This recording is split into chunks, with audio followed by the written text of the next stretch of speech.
Hello, my beautiful train wrecks I'm trying to reach. Hi! This is Jill. And Tom. And this is...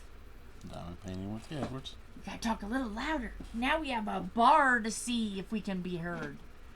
We're like pirates. Arr! What are we doing today? I don't know. What are we? We're diamond painting. Well, what are we working diamond painting? We're trying to finish up the Queen. Yes. And we have new technology. That was brought to us by Wyatt. He is trying to get Aunt Jill and Uncle Tom up to date. So I have to sit kind of close so you guys can hear me and not scream. We are working on Queen number 13. And if you have not subscribed to us on Facebook, subscribe. If you have not subscribed to us here, subscribe to us. If you have not liked us on Facebook, our Facebook group, links will be down below. And at the end of our videos, the newer ones, yeah, we got stickers. Go to the doc. It'll be down below. A link will be to it. And you can get our stickers and become a beautiful train wreck. Yay! And we are going to get some information about the Queen, Queen Elizabeth II, who we are diamond painting. Pardon the noises. You know, we never turn off our phones because we're on Dexcons. And they have to be able to tell us when we're too sweet or not sweet enough. Tom is usually never sweet enough, and you never know when I'm going to be. So, we are going to talk about Queen Elizabeth II and the Armed Forces. And this link is royal.uk. So, here we go. He is working on her hair and the tiara. We've been working with colors on this OBS. We just got to figure it out. Just give us some grace. You know, we're not professional. Okay. Let me take my glasses off. Okay. The Queen has had a long and close relationship with the armed forces in England or in the UK and in the Commonwealth. This quote was from the Queen's broadcast to the armed forces in 2009. Wherever you are deployed in the world, you should be assured that I and the whole nation are deeply thankful for the part you play in helping to maintain peace around the globe. She loved the armed forces. As she was the sovereign, the Queen is the head of the armed forces and also the wife, mother, grandmother of people serving in the forces or has served in the forces. So that's pretty cool. Okay. This is going to be like a lot of quotes, and you can find this on royal.uk. The quotes I will say word for word and say where they're from. The other, I'm just going to paraphrase.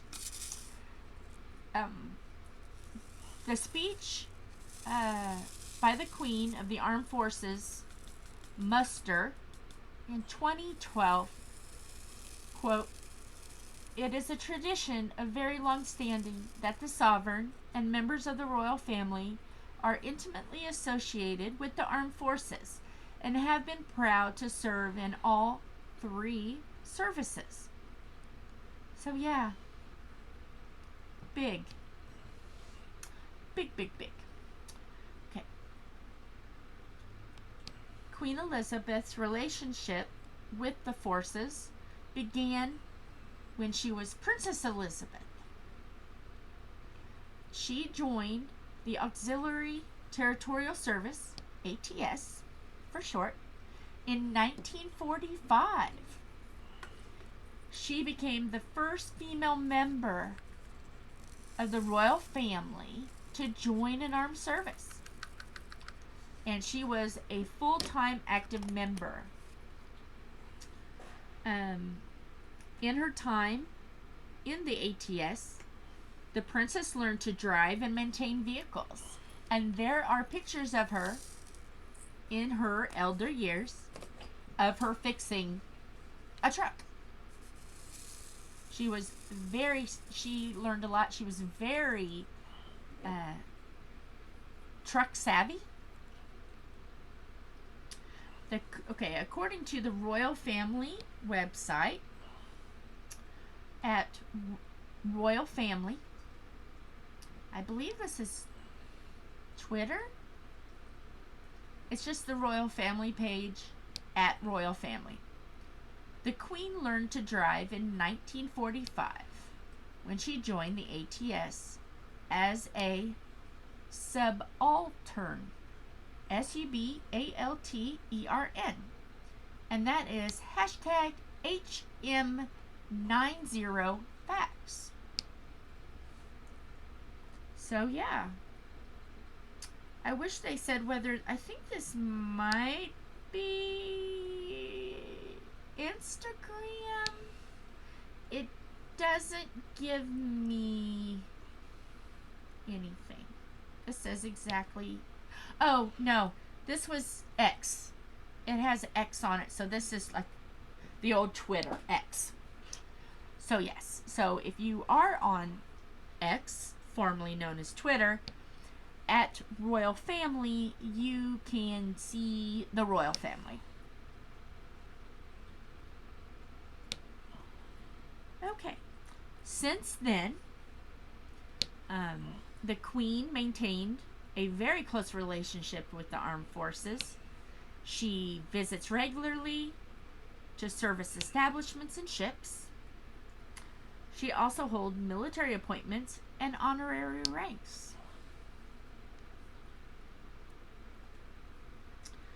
So, there is a picture of her, and this is at Royal Family on X.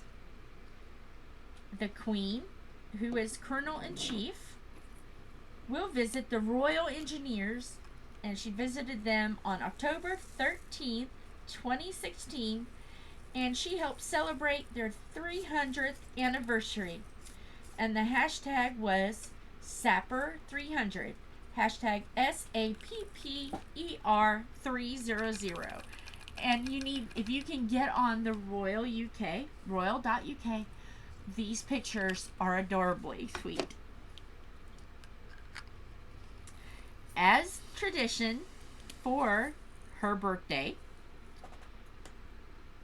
they celebrated every year with a military display called Trooping of the Color. And for many years, she attended Trooping the Color, on horseback, dressed in her military uniform. She also spent much time meeting servicemen and women of all ranks and families, both in home and overseas trips.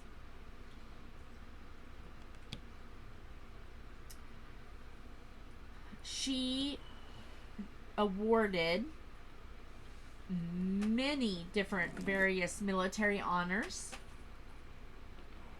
at investitures. She also introduced the Queen's Cross. That was the first medal to which the Queen put her name, and it was instituted in 2009 to give special recognition to families of those who have died on military operations or as a result of terrorism since 1948. Did you have anything to say, Sir Thomas? No? Not Mm, talking today? no. Why not? Oh no, I'm just looking at the screen. Yeah. Just trying to get the area done. Okay.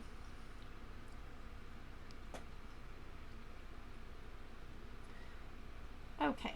And she did do a broadcast to the armed forces in 2009. And it was quoted, "I greatly hope that the Elizabeth Cross will give further meaning to the nation's debt of gratitude to the families and loved ones of those who've died in service of our country. We will remember them all." So that was very sweet of her to do.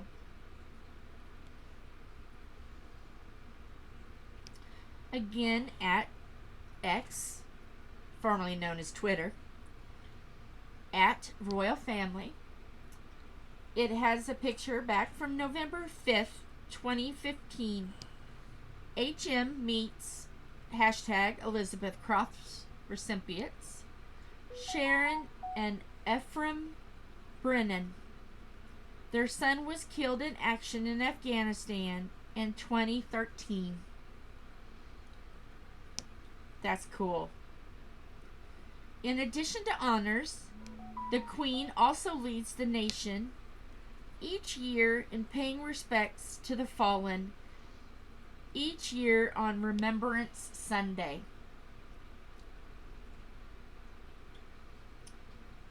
And this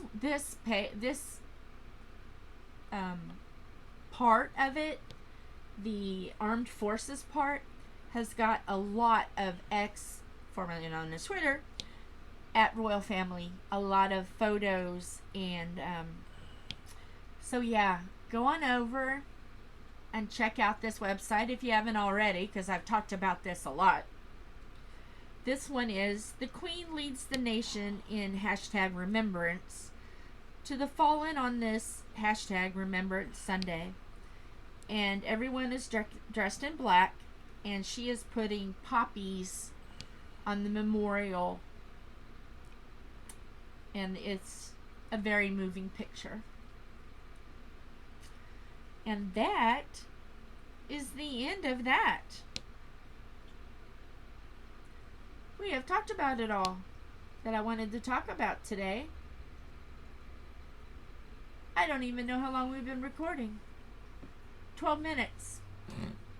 Woohoo! So yeah. Well, I guess we can just keep on moving on, because this is going to be a long one anyway. We will go ahead and we will talk about royal residences, art, and history. We're going to get this started because this is going to be a long one. Okay. So before I move on, Thomas, do you remember watching anything about the Queen and remembrances, or the poppies that they wear, or her trooping the colors? Did you ever watch any of that before me? No. No. Have you watched any of it since me? I've watched some documentaries. Yeah. So what have you learned on the documentaries? I learned, what was it? Basically from when she was young until she joined the military, and she tried to keep the princess thing down to a minimum. Yeah. I know her mom and dad showed up, and she showed her dad a thing or two of what she learned and how she was doing. Her, I think it really impressed her dad, Sorry. the king, and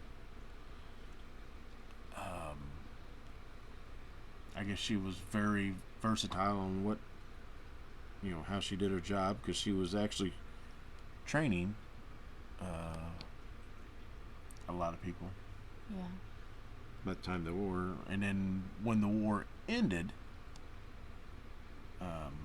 she actually snuck out and celebrated with everybody else. Yeah. She snuck out of the palace and went and hung out and celebrated with everybody out in the streets, especially her friend that she's formed a bond with. I think it was actually an instructor, that the person that taught her how to drive the trucks. That's who it was, I believe. Yeah.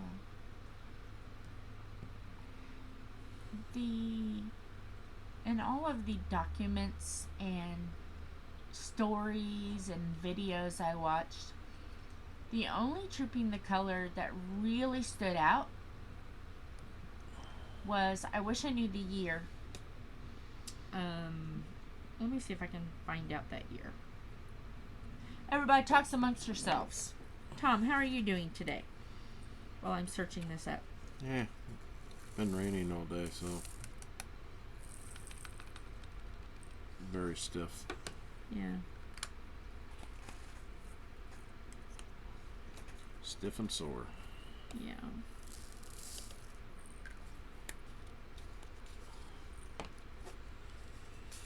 Okay, I am going to, pardon me, I'm going to move something really quickly. I'm just glad tomorrow's Friday. Yeah.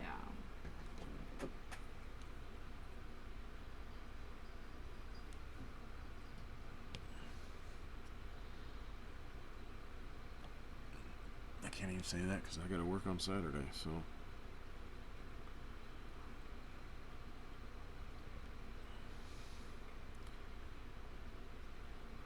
Okay, so I went to Royal Collection Trust, and that is rct.uk.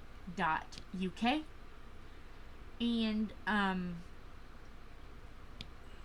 yes, this one I was young. Yes, I would have been 5 years old. So I may have learned about it 2 or 3 years older than that.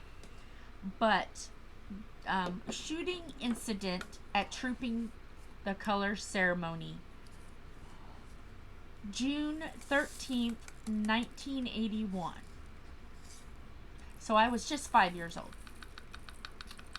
And there is a photograph taken during the Queen's birthday parade, otherwise known as Trooping the Color, from left to right, because there's pictures here. On the left side was the Prince of Wales.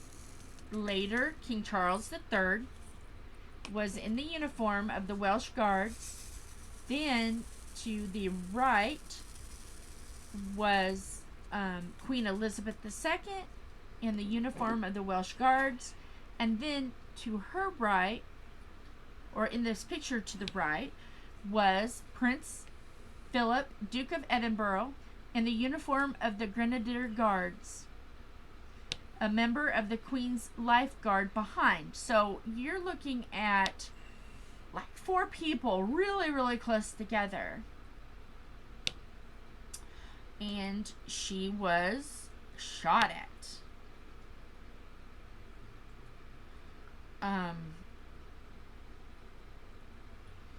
Yeah, but let me tell you something about this. A teenager was firing the gun next to the Queen. It was considered an assassination attempt. And it was recorded as a part of a news coverage. It shows the Queen's horse being shy as the shots were fired, but she regained control and she carried on. She did not let that affect her horse or herself. So yes, she kept calm and carried on. Stiff upper lip. I'm trying to remember what her phrase was. Let me see if I can find it.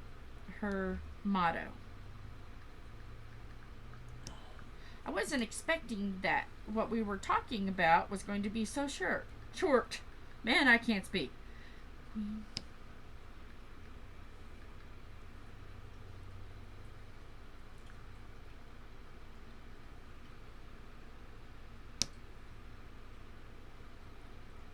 So, how was work? Slow. Slow? Slow. Nothing very much going on today.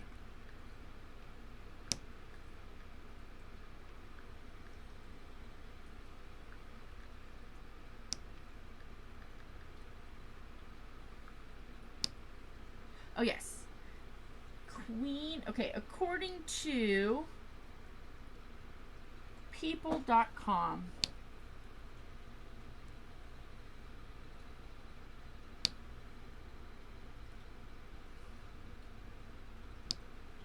I'm just writing what this is. This was. Okay.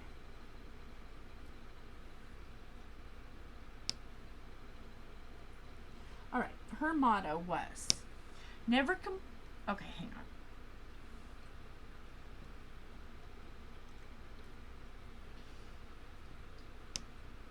Oh, yes.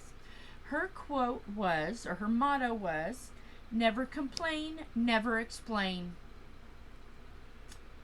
And that was key to her 70-year reign. There you go. Never complain, never explain.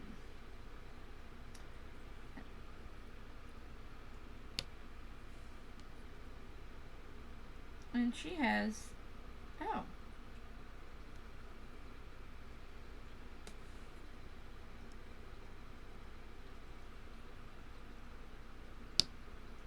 There is a top 8 inspirational quote from Queen Elizabeth II.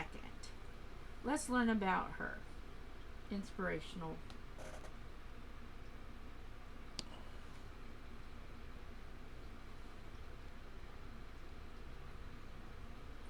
And this is according to march8.com.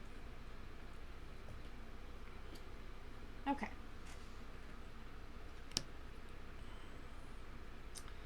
Okay. This one is on courage. And it's a quote. When life seems hard, the courageous do not lie down and accept defeat. Instead, they are all the more determined to struggle for a better future. I love that.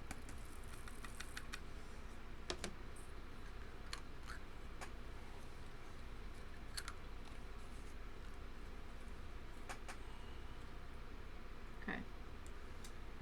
She has a quote on women's rights. And I hope these are right. I hope she really did say these, but yeah.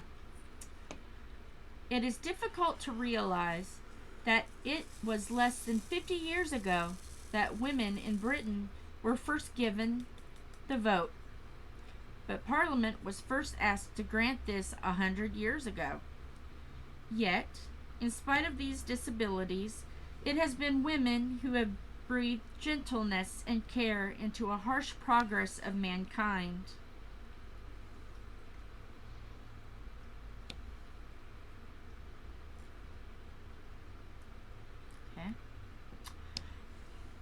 Her 6th quote on motherhood. If I am asked what I think about family life after 25 years of marriage, I can answer with equal simplicity and conviction. I am for it.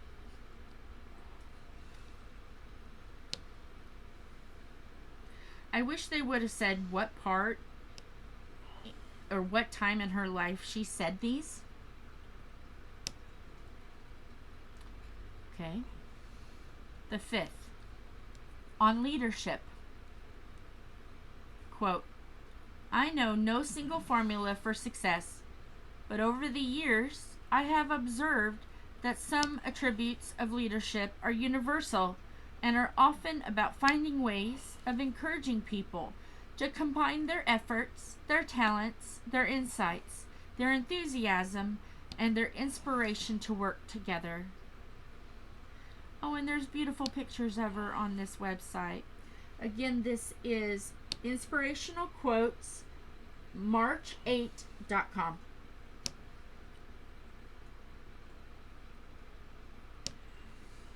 Quote number 4.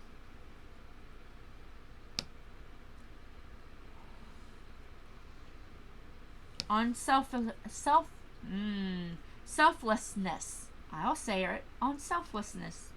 Quote, over the years, those who have seemed to me to be the most happy, contented, and fulfilled have always been the people who have lived the most outgoing and unselfish lives.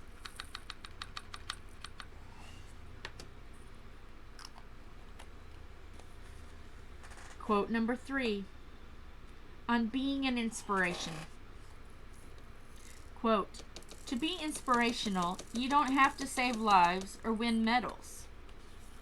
I often draw strength from meeting ordinary people doing extraordinary things. Volunteers, carers, community organizers, and good neighbors. Unsung heroes whose quiet dedication makes them special. They are an inspiration to those who know them. Okay. Number 2. On reflection. Quote, we all need to get the balance right between action and reflection. With so many distractions, it is easy to forget to pause and take stock. And the last one, on being self-reliant. Quote, the world is not the most pleasant place. Eventually, your parents leave you, and nobody is going to go out of their way to protect you unconditionally. You need to learn to stand up for yourself and what you believe in, and sometimes, pardon my language, kick some ass. Unquote. I love her. Amazing. So down below in the comments, out of all of those quotes, which one do you think is her best one?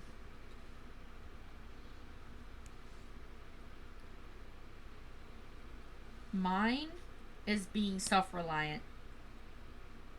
I love that quote.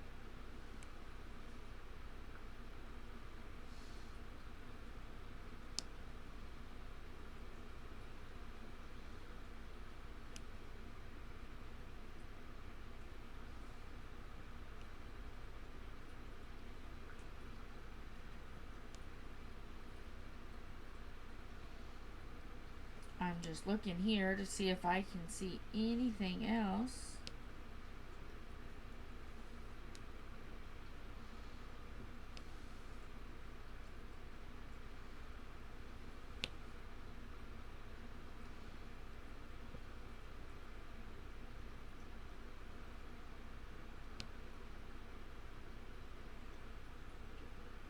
Let's see.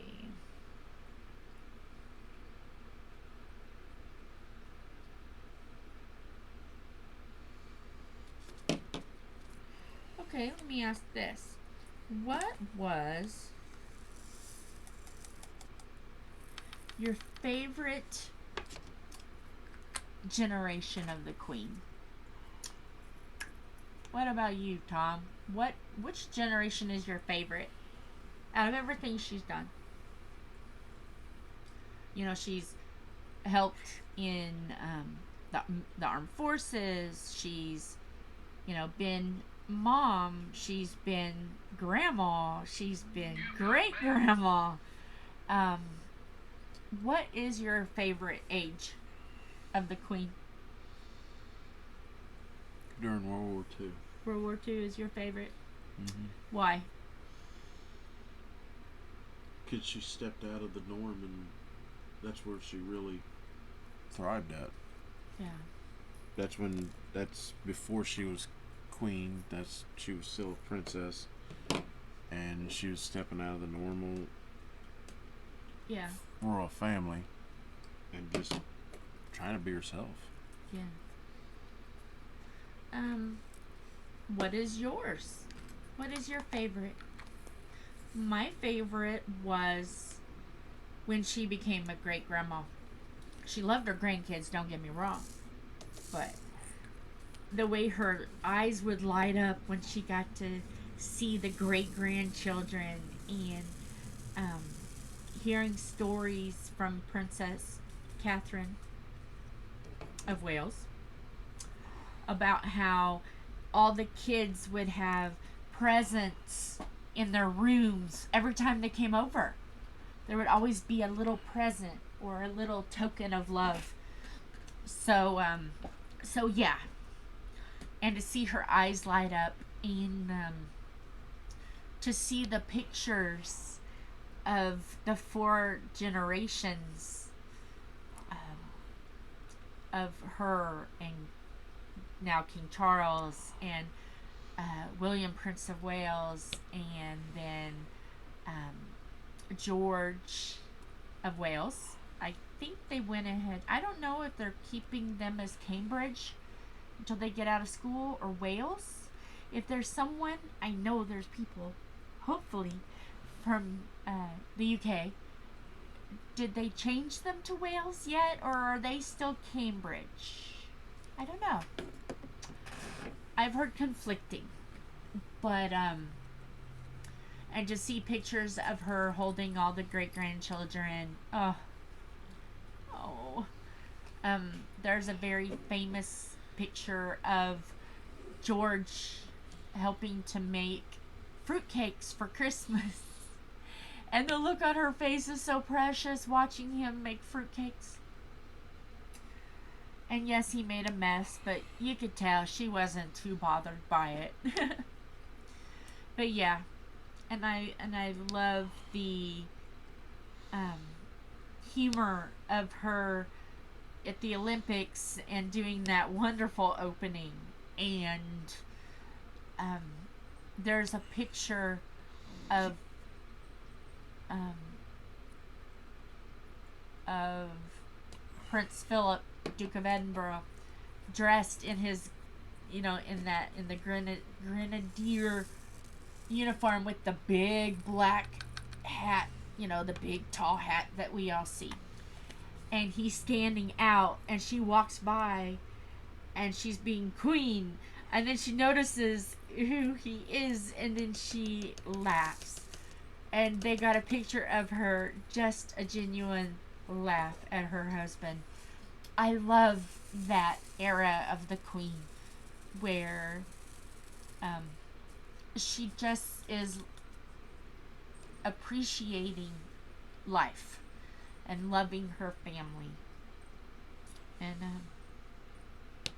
yeah, towards the end, when she didn't have Prince Philip, Duke of Edinburgh, with her, you could see her not have as much joy. But she visited him often. And so yeah, that's my favorite time.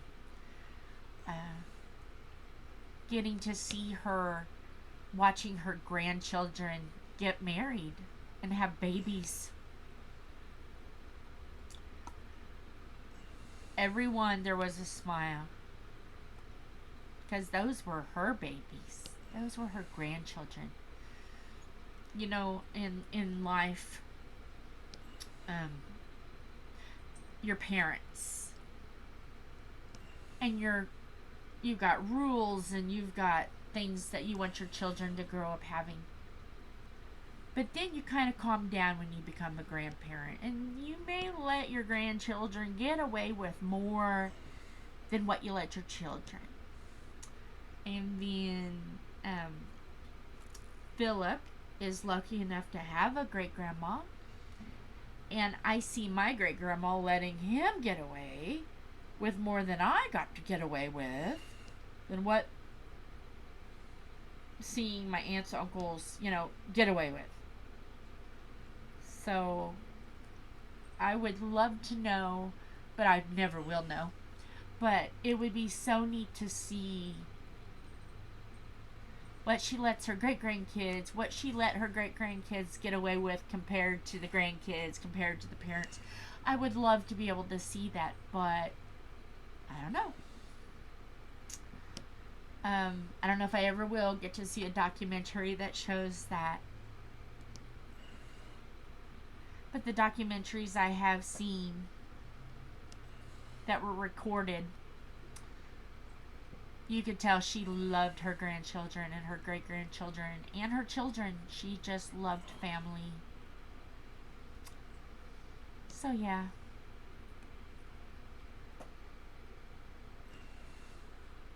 So, with that, I think I have milked armed forces and all of that. So, we are not anywhere close to being done. And I know that the next topic is pretty long. So we're going to get started on it. The Royal Residences, Arts and History. Here we go. The documentary continues. Hopefully this is fun. Little tidbits that you get to learn about Queen Elizabeth II.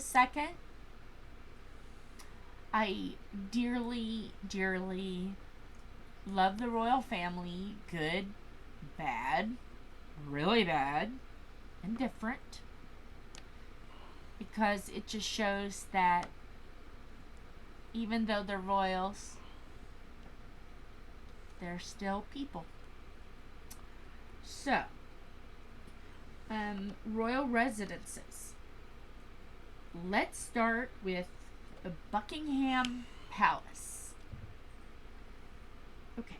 It served as the official London residence of sovereigns since 1837.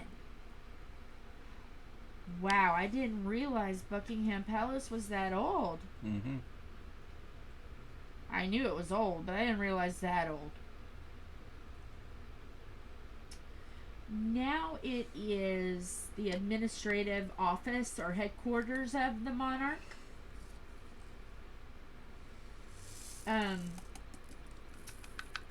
They do have many official events and receptions held by the king. The staterooms at Buckingham Palace are open to visitors every summer. It has 775 rooms. Holy cow.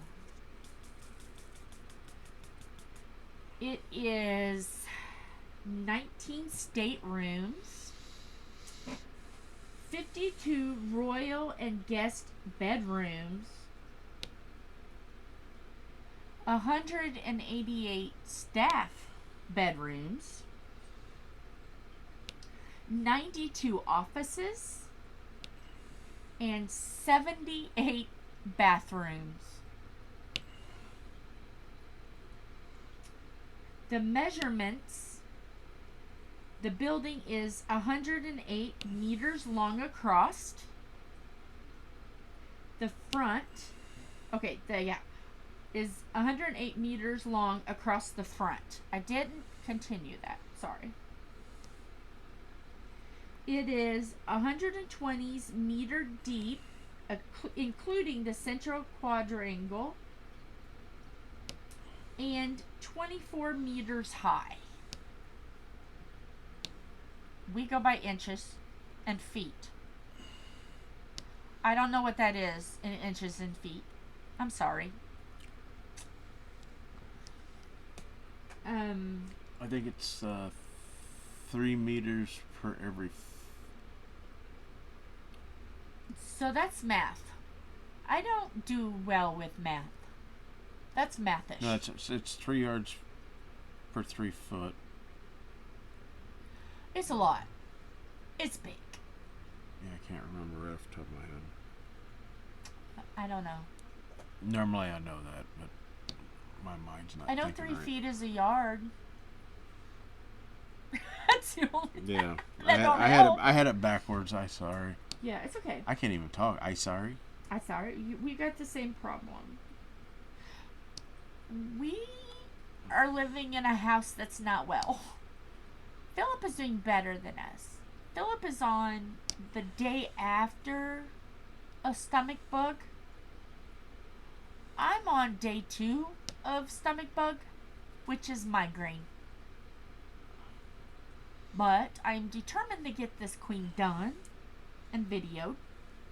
Yeah, as normal, I'm not feeling anything. I'm just feeling the effects of this stupid rain. Yeah, And it's raining. Well, it's not good. It rained and it cooled down. Yes. So, which is not helping Yes. me at all. So, yeah. He's kind of... If he was a Care Bear, he would be grumpy Care Bear. I'm not really grumpy. I'm just... Over it. Do they have an achy one? I wish they had an achy Care Bear. Okay. Let's keep going. Royal.uk. Buckingham Palace today. It is a working building and centerpiece of the UK constitutional monarchy. It is a venue for royal events, ceremonies, from entertaining heads of states to celebrating achievement at investitures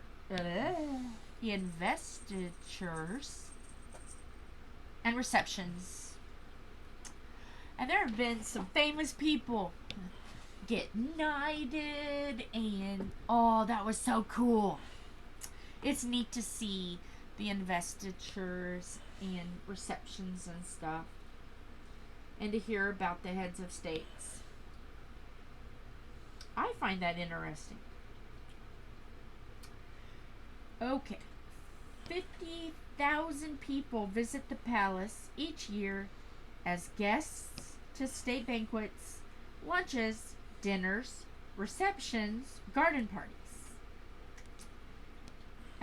His Majesty also holds audiences with Prime Minister and receives newly appointed foreign ambassadors at Buckingham Palace. Okay. Receptions are held throughout the year to recognize the work of industry, government, charities, sport, the Commonwealth, and many more areas of life. So they keep pretty busy. They are very hardworking royals. Yes. And they do have more X, used to be Twitter, at Royal Family, the Royal Family page. They have pictures and all kinds of stuff of royal events and receptions. Buckingham Palace is a focal point for significant national celebrations and commemorations. Oh, they're using hard words today. And I did watch some of these.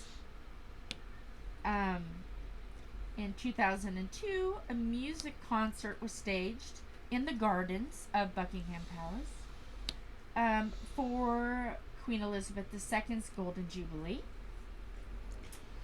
And it included a unforgettable performance, and it was unforgettable, oh my goodness, of God Save the Queen by Brian May from the roof of the palace and at Her Majesty's Diamond Jubilee in 2012.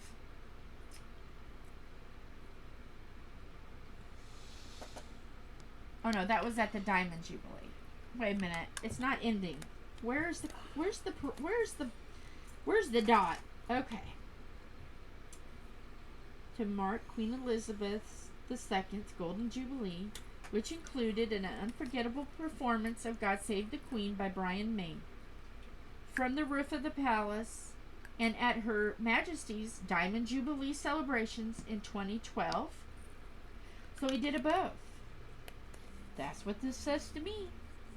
Members of the public were invited to have a special picnic at Buckingham Palace Gardens to mark the Queen's Platinum Jubilee in 2012. Oh, excuse me. Yeah, 2022. Sorry, in 2022, not 2020. There was a special party at the palace, which included a spectacular drone show. That was actually really neat. Did you see any of the jubilees and stuff, Tom? No. I didn't show you any of those.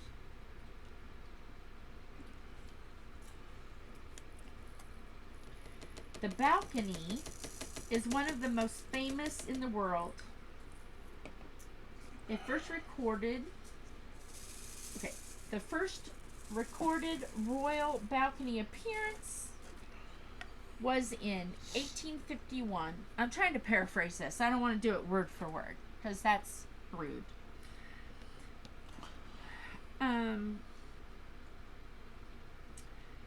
It was in 1851 when Queen Victoria stepped onto it during celebrations for opening of the Great Exhibition.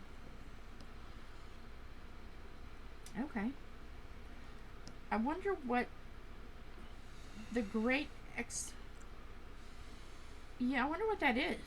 Probably World's Fair. Could be.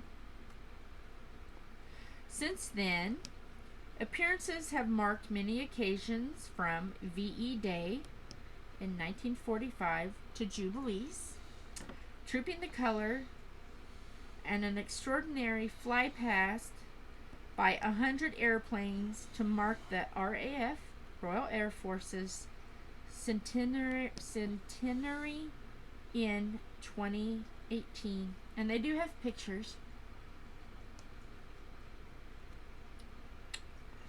Yes, it's administrative. It is also a family home. It holds the Queen Gallery, the Royal Mews, MEWS. The Queen gave birth to Prince Charles Andrew at the palace.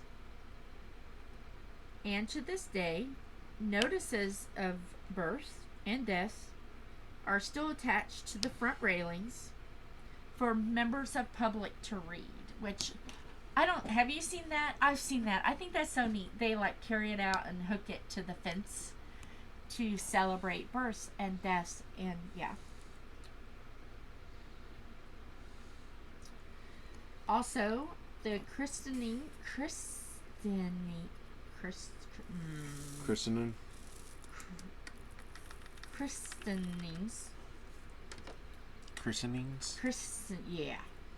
by I the think king. I got it right. Yeah. Of the king, the Princess Royal, the Duke of York, and the Prince of Wales took place in the music room,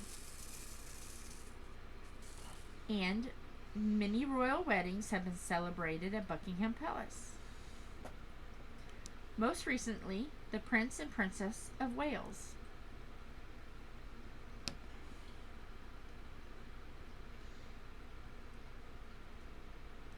Okay. More of the administrative part. The offices who support the day-to-day activities and duties of the King and Queen, the immediate family, such as the Private Secretary's Office and Privy Purse, and the Treasurer's Office, are located at Buckingham Palace. Okay. They have a did you know. Here we go. Did you know the site where Buckingham Palace now stands was originally a mulberry garden planted by King James I around 1603 to 1625 to rear silkworms? Unfortunately, he chose the wrong kind of mulberry bush, and silk production never took off in Britain. That's interesting. I never knew that. Okay, we're going to keep going because he's not done yet. The history of Buckingham Palace. George III bought Buckingham House in 1761 for his wife, Queen Charlotte, to use as a comfortable family home close to St. James Palace, where many court functions were held. Buckingham Palace became known as the Queen's House, and 14 of George III's 15 children were born there. That's awesome. And there is a picture on here of Queen Charlotte and the two of her eldest children.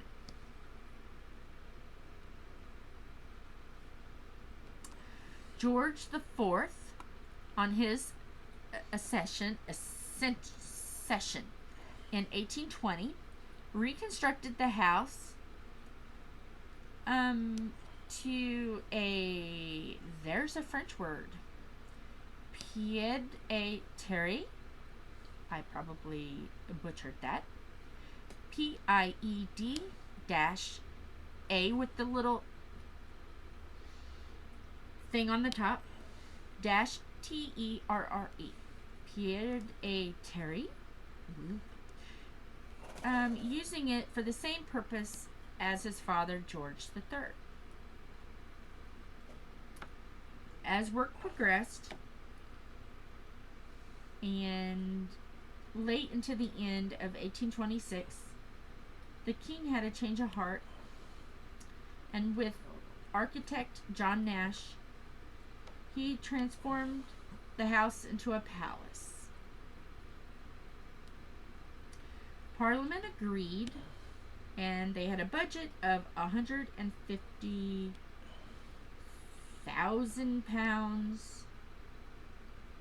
The king wanted £450,000. Nash, the architect, retained the main block, but doubled its size, added a new suite of rooms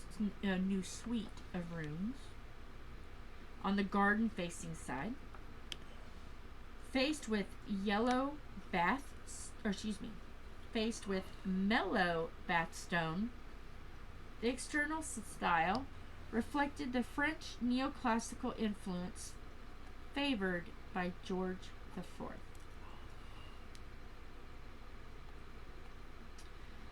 The remodeled rooms are the state and semi-state rooms, which remained virtually unchanged since Nash's time.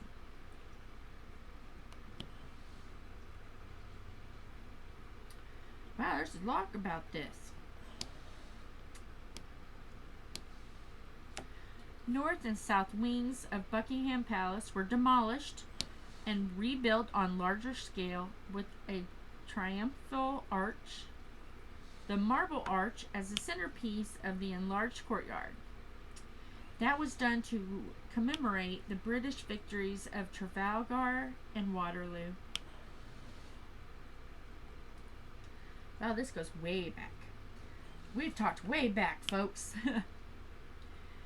In 1829, the cost had escalated to nearly £500,000. Nash lost his job.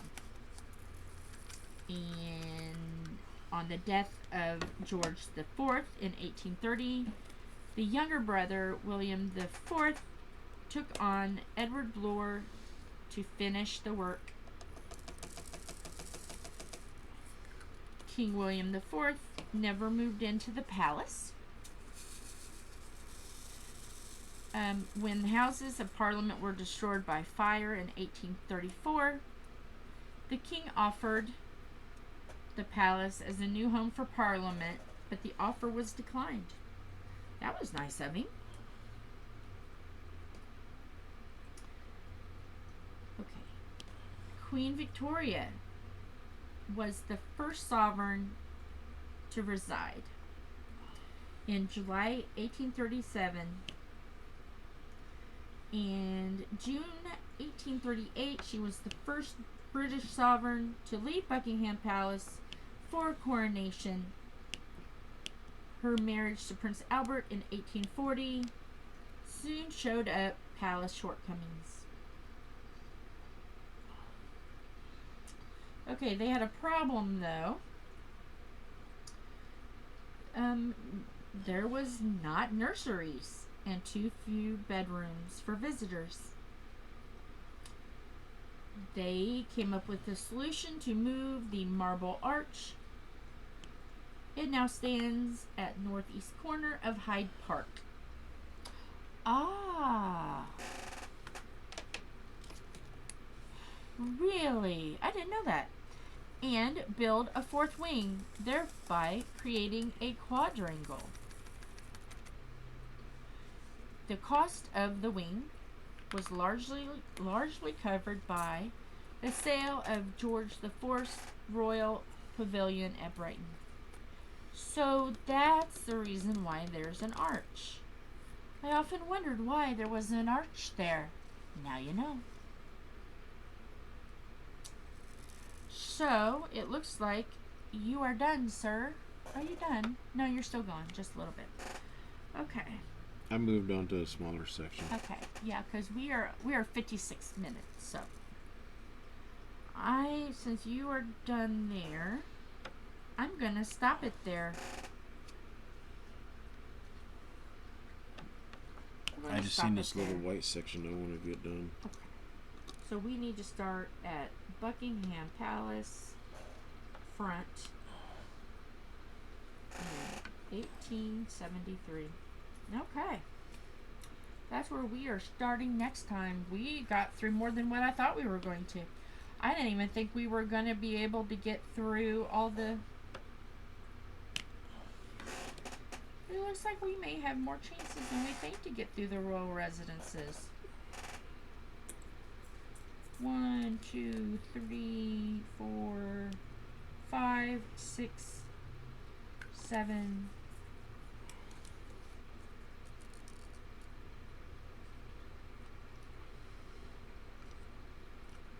Wow, okay. Because we still have 2 more sections of the tiara. So we will have time, folks. The only thing that's bad about it is we're not going to be able to turn it off and you're not going to be able to see what we've done. Because we're still working out the bugs of OBS. It's for if you're watching this video, that's why it looks blue. Yeah. You can't really... My hand's red and you can't really see the really good outline here. Because that blue is really turquoisey-ish green. But it's really blue. But hey. We gotta work on it, so mind our construction, mind our colors. Just give us some grace, and we'll get it figured out. Because I would love for it to look like what we're looking at instead of what it looks like. Yeah, it will. I mean, it's just this camera is outdated, and it's not set up for the whatever it is. But it'll get there. Yeah. So looks like you've got one more dot to finish the little tip of the crown. And then then we'll be good. Then we can have some dinner. And I don't think we're gonna film another because I want to work on color. I want to try to make her look like what we see. But I wanted to get some filming done. So yeah. So She is so close to being done. she is. I plan on getting all the background done tonight. Hopefully, if I feel like it. Right now my head is kind of throbbing. Yeah. I want to make it to where the only thing you see is the crown. So then we only have to do 2 more videos and we're done. That's my goal for tonight. And then work on colors. Yeah, that's what we're planning on doing. So with that, I think we're it. We're done. It's time for dinner. I'm ready for some soup. So with that, it is a minute even. I think we should call it a day for this video. Call it a day for this one. Yep. Love you guys. Hugs and kisses.